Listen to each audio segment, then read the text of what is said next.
अस्सलाम वालेकुम दोस्तों, मैं हूं जवेरिया अली और आप मुझे मेरे YouTube चैनल पे देख रहे हैं। आज इस्लामाबाद में जो कुछ हुआ, जिस तरीके से सियासी तौर पे गुंडागर्दी मचाई गई, वो सभी ने अपने अपने टीवी चैनल्स पे ज़रूर देखा होगा। पीटीआई की गवर्नमेंट की जानिब से, मैं पीटीआई की गवर्नमेंट ही कहूँगी क्योंकि कुछ उनके कारकुनान के साथ साथ उनके कुछ एमएनएज़ भी थे, 2 एमएनएज़ भी थे जिनको बाद में पुलिस ने गिरफ़्तार कर लिया था। इन लोगों ने सिंध हाउस पर धावा बोल दिया। न सिर्फ धावा बोला बल्कि उसके दरवाजे को नुकसान पहुंचाया और इनके हाथों में लोटे थे, इनके हाथों में डंडे थे और इन्होंने काफ़ी अफरा तफरी और धमाके वहाँ पे किए हैं अपनी हरकतों के।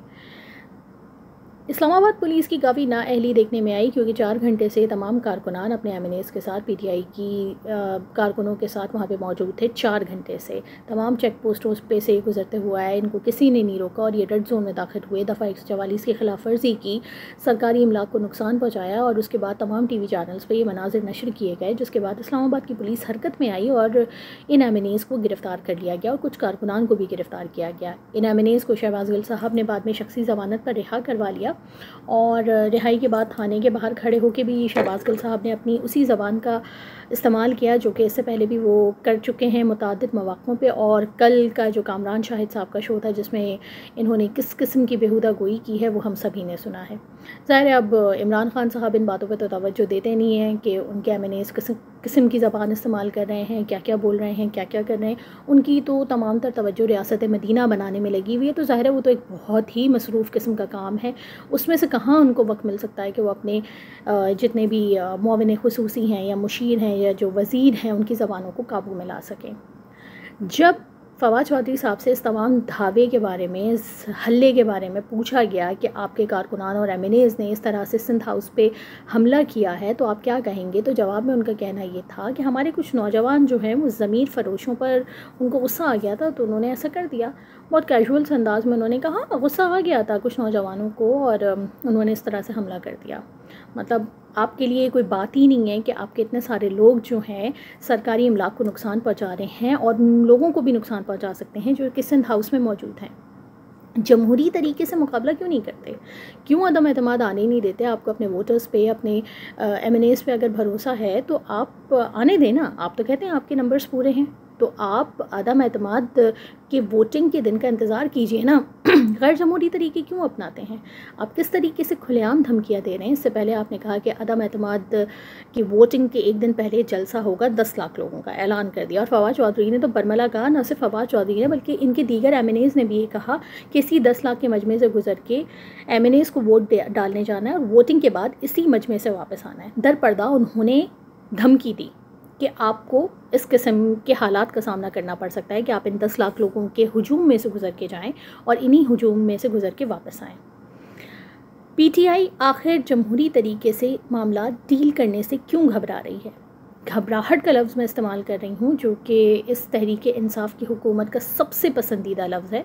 खान साहब उठते बैठते सोते जागते घबराना नहीं है, घबराना नहीं है, घबराना नहीं है कि गर्दान करते रहते, लेकिन अब खुद खान साहब जो हैं वो घबराहट और बौखलाहट का शिकार हैं। फवाद चौधरी की अगर मैं बात करूं तो फवाद चौधरी साहब को आज तो वो लोग जो उनसे इख्तलाफ रखते हैं या जो उनसे मुनहरिफ हो गए हैं वो ज़मीर फ़रोश लगने लगते हैं, लेकिन जब ये ख़ुद पीपल्स पार्टी छोड़ के पीटीआई में आए थे तो इनका ज़मीर क्या बहुत जागा हुआ था? तब क्या था? तब ये ज़मीर फ़रोश नहीं थे? कहीं बेच के आ गए थे क्या अपने ज़मीर को? तब जब पीटीआई जो थी दूसरे जमातों के बंदे तोड़ तोड़ के पीटीआई में ला रही थी तब तो बड़ी बातें बना करती थी। खान साहब खुद हर अपने जलसे में एक और विकेट गिर गई, वो वाली विकेट गिर गई, वो वाली विकेट गिर गई, एक बॉल पे 3 विकेटें गिरा दी, इस किस्म की बातें किया करते थे। और कब कब कौन से जाले खिलाड़ी बन गए, यही बातें हर वक्त चलती रहती थी। अब अगर कोई आपसे तंग आकर या अपने ज़मीर की आवाज़ पे या चलें छोड़ें किसी भी वजह से दूसरी पार्टी का साथ दे रहा है या आपका साथ छोड़ा है तो वो ज़मीर फ़रोश हो गया।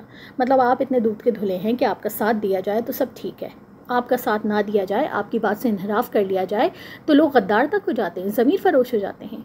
और पीटीआई के जितने भी एमएनएज़ हैं बशमूल वज़ीर आज़म ख़ुद जिस किस्म की ज़बान का इस्तेमाल करते हैं उससे तो भाई अल्लाह ही बचाए। शहबाज गिल साहब के बारे में तो मैं कुछ कहना भी नहीं चाह रही क्योंकि वाकई में उनसे डर लगता है कि कब वो अपनी असलियत दिखा दें और किसी के भी बारे में औरत और मर्द के लिहाज किए बगैर वो कुछ भी बोल दें, उनका कुछ भरोसा नहीं है। तो खान साहब आप स्पोर्ट्समैन स्पिरिट का मुजाहरा क्यों नहीं कर रहे? ये जत्थों की सूरत में गालम गलोच की सियासत आप क्यों कर रहे हैं? मतलब स्पोर्ट्समैन स्पिरिट भी कुछ होती है, आप तो स्पोर्ट्समैन हैं, आपको तो इसका अंदाज़ा होना चाहिए। मुकाबला करें, शिकस्त आए तो कबूल करें। ये क्या बात है कि आप मुकाबले से ही डर रहे हैं? आखिर ऐसा कौन सा खौफ है जो आपको मुकाबले के लिए मैदान में लेके ही नहीं जा रहा? इस घनघरज और इस बदतमीज़ी और इस लाठीचार्ज जो कि आज हुआ है और सरकारी इमलाक को जो नुकसान पहुंचाया गया, मतलब हैरत की बात यह है कि रियासत ख़ुद रियासत की रिच को चैलेंज कर रही है।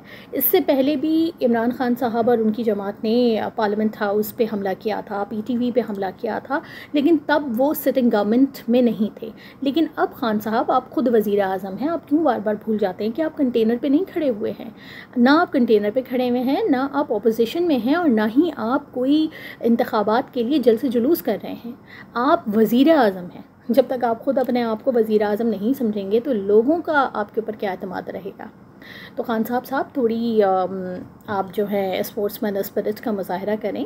ये इस किस्म की फ़ुज़ूल हरकतें ना आप ख़ुद करें, ना अपने MNAs को करने दें। हाँ, हम जानते हैं कि आप घबरा गए हैं, आप डर गए हैं, आप बौखलाहट का शिकार हैं, आप इस किस्म की हरकतें कर रहे हैं, और आप पे जब भी प्रेशर पड़ता है तो आप इसी किस्म की हरकतें करते हैं। मतलब वो जब भी आपके ऊपर कोई प्रेशर पड़ता है, चाहे वो कॉन्फिडेंस वोट के हवाले से हो या किसी भी हवाले से हो, तो आपकी ज़बान ऐसे ही गुलअफ़शानियाँ कर रही होती है जैसे कि आजकल कर रही है। लेकिन आप दुनिया भर में बदनाम हो रहे हैं, पाकिस्तानी आवाम में आप अपना वक़ार खो रहे हैं इस किस्म की हरकतें करके। तो खान साहब थोड़ा हौसला रखिए, अभी अदम एतमाद की वोटिंग में दिन है। थोड़े प्यार मोहब्बत से लोगों को समझाने की कोशिश करें, थोड़ा सा वक्त दे दें, क्या पता कोई कायल हो जाए। क्योंकि कायल होने वाली तो कोई बात आपने छोड़ी ही नहीं है, लेकिन चलें फिर भी ट्राई कर लें, ट्राई करने में क्या हर्ज है। लेकिन स्पोर्ट्समैन स्पिरिट का मुजाहरा करें जिसके लिए आप मशहूर हैं। और आपको तो मतलब आप तो सब चीज़ें हर चीज़ से आप सब चीज़ें ज़्यादा जानते हैं ना। मतलब आप मगरिब को सबसे ज़्यादा जानते हैं, इस्लाम को आप सबसे ज़्यादा जानते हैं, आप भारत को सबसे ज़्यादा जानते हैं, आप बरतानिया को सबसे ज़्यादा जानते हैं, आप क्रिकेट को आप ज़्यादा कोई नहीं जानता। तो हर चीज़ आप सबसे ज़्यादा जानते हैं। तो आपको ये भी किसी ने नहीं बताया कि फ़हम व फ़रासत भी कोई चीज़ होती है, अक्ल व दानिश भी कोई चीज़ होती है, हौसला भी कोई चीज़ होती है, तसल्ली भी कोई चीज़ होती है। तो जनाब, घबराहट आपको अंदरूनी तौर पे हो रही है तो उसको थोड़ा शो ऑफ तो ना करें इस किस्म की हरकतें करके।